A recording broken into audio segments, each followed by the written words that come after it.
How can we live lives that are filled with meaning, with depth, and with gratitude? Well, I believe the upcoming festival of Shavuot, its 5 names, give us the secret to living such a life.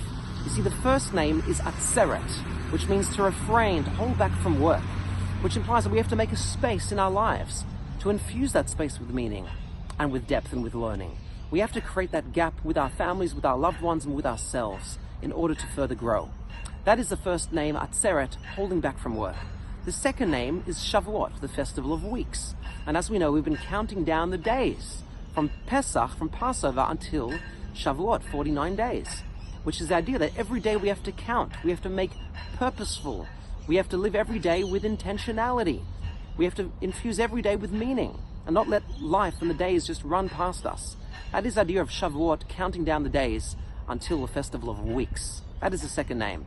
And then we have the third name, Chag HaKatzir, which is the festival of harvest, where the ancient Jewish farmers would go out into their fields and they would cut their crops, they would reap, and they would then eventually bring that grain to the temple as an offering on this festival of Shavuot.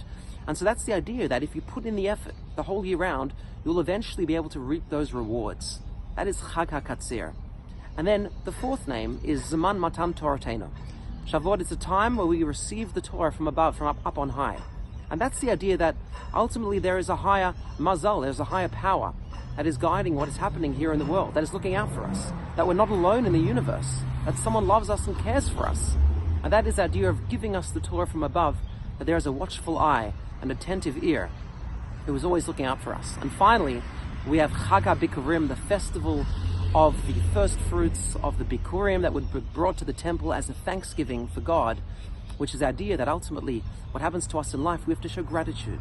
We have to say thank you for those blessings, thank you for the harvest, thank you for the gifts with which you have bestowed upon us. And so these are the 5 names. Make that space.